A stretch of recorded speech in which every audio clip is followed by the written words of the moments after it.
Hello everyone and welcome back to IMO Reviews. Today we are discussing Don't Worry Darling, directed by Olivia Wilde and starring Florence Pugh, Harry Styles and Chris Pine. Jack and Alice live in a perfect town with perfect neighbours and the perfect lifestyle.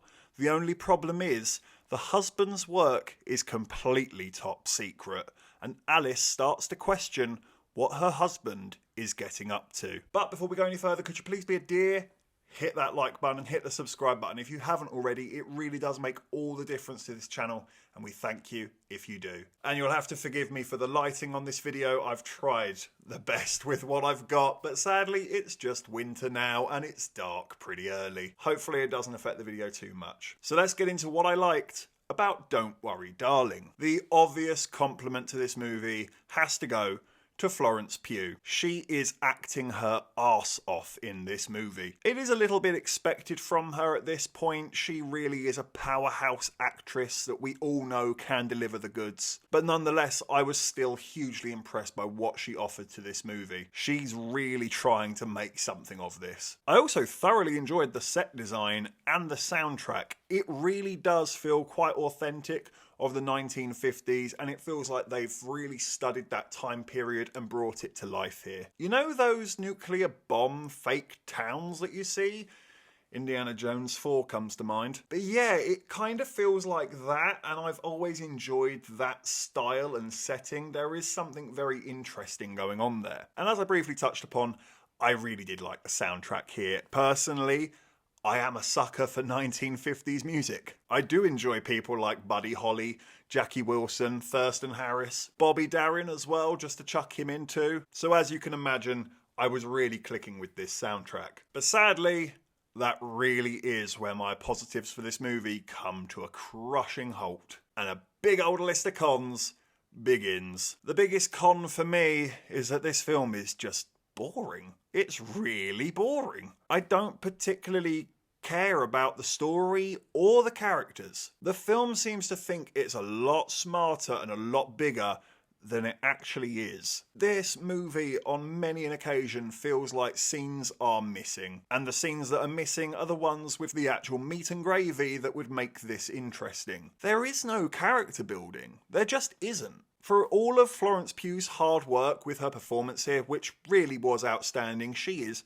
desperately trying to put some life into this movie. But I still don't care about her character. I still don't know anything about her character. I couldn't tell you barely anything beyond the fact that her name's Alice, she's played by Florence Pugh, and well, she's going a bit cuckoo. That's as deep as it gets with its characterization, and it's poorly done. Harry Styles is just terribly cast. He is not a good enough actor to be a leading role, and he's not good enough to rally back and forth with Florence Pugh. I'm going to play you a brief clip from another movie, Steve Jobs. You might have seen it. Just to give you an example of what it's supposed to be like when two powerhouse actors are going back and forth in a scene. You agreed with the board. I understood the board's concerns, but I certainly The board's did not concerns that we didn't show the product? among other things. But my question What was... other things? Honestly, I'm just asking because I'm curious. You said among other things. Among other things, it was set in a dystopian galaxy. It took place on a planet where we don't live. It was dark and the opposite of our brand. And we didn't show the product.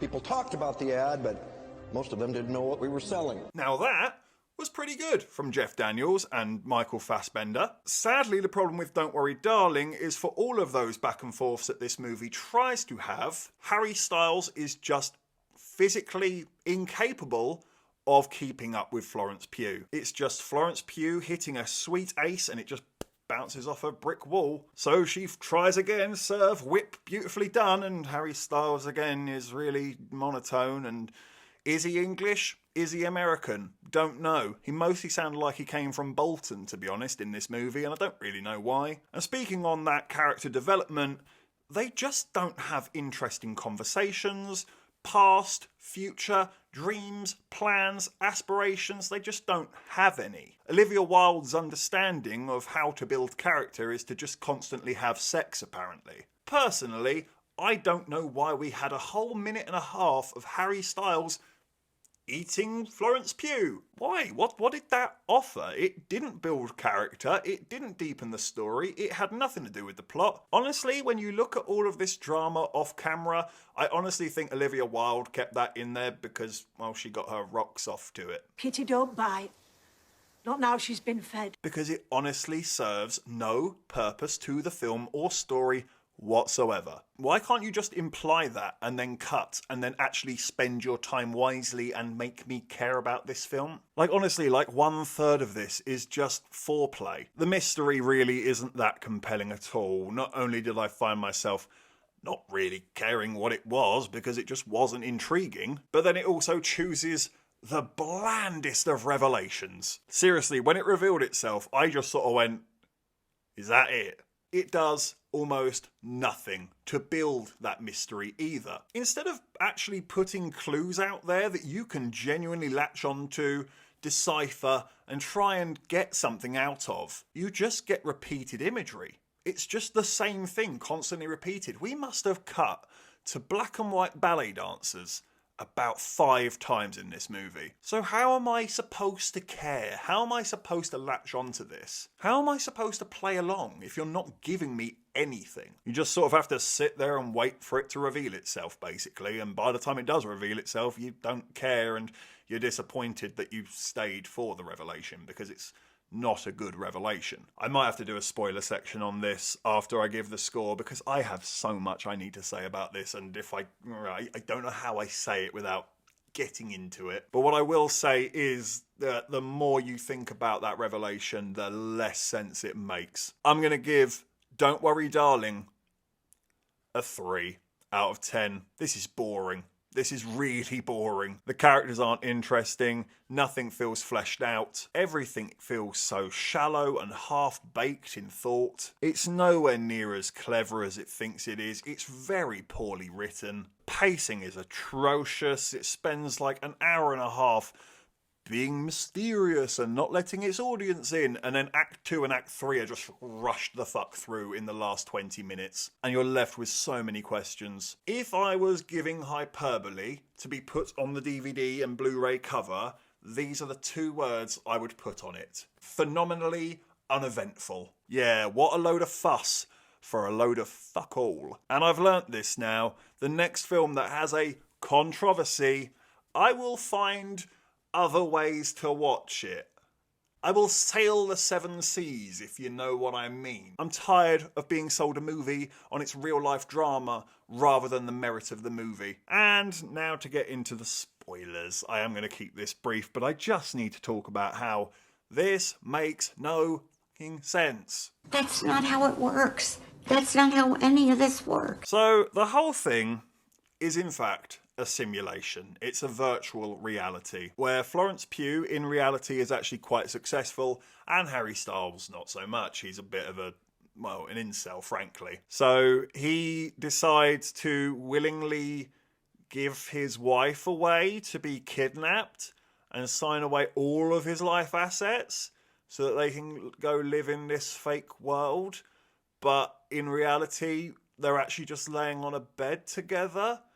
So, how do you go to the toilet? Like, if you went for a pee in the virtual world, are you just pissing the bed in reality? What about food? How does that work? Because obviously you can put food in your mouth and you can taste it, but are you eating in reality, or what? What's happening there? Is it a network of some sort? Is it like the Matrix? I don't know, because it isn't explained. Florence Pugh tries to break out of said machine, and she knows that this is no longer reality, but to get out of this fake reality, she decides to drive to the end of the reality? How does that work? How can you physically drive to the end of reality? In the Matrix, it makes sense. There's the whole plug in the back of the neck and you have to go through the phone to get back into reality. Like, the Matrix makes sense, even as bizarre as it is. Here, it just makes no sense at all. You apparently have some sort of Clockwork Orange things on your eyes, and that will put you into a virtual reality. I don't really know how, because it's not taking any of your nerve endings with you, but you can feel things and you can think still. And they're also trying to push this message of the idea of that it's men controlling their wives, but the script is so piss poorly written, you barely even realise the film was doing that until the last 5 minutes. And by the end, so she gets to this, what was it called? Was it called Victory? I think it was called Victory. The hub, I the fuck knows what it is. Again, it isn't explained, but she gets to this hub, which she got to earlier in the movie. And earlier in the movie, she puts her hands on the glass, it all goes red, and she sort of flicked her head back, and it went all a bit funny. And it seemed to just sort of reset the program. She just sort of like forgot about it and moved on with her life. So by the ending, she does the exact same thing. She puts her hands on the glass, it all goes red, she throws her head back, and then it cuts to black this time. And then you just hear like a waking breath. But that isn't a mystery, because you showed us earlier in the film that if you do that with the glass, even though I don't know what that is, but if you do that, you reset yourself. So she tried to escape by first driving to the edge of reality and then hitting the on and off button without ever taking herself out of the virtual reality. Do you not see how dumb this is? Like, take the fucking goggles off. Don't drive to the edge of reality. Don't press the fucking modem button. Like, do yourself, girl. What are you doing? Why is this so stupid? Okay, I've had my whinge. I've got it off my chest. I've discussed some of my issues with the movie, and I have even given it some praise, can you believe it? But nonetheless, thank you for watching this review. Please be sure to hit that like button and hit that subscribe button if you haven't already. And please do hit the comment section. Have you seen Don't Worry Darling? Did you like it? Or are you a bit like me and feel like you've wasted your time? Let me know in the comment section below. Take care, and I look forward to seeing you on the next review.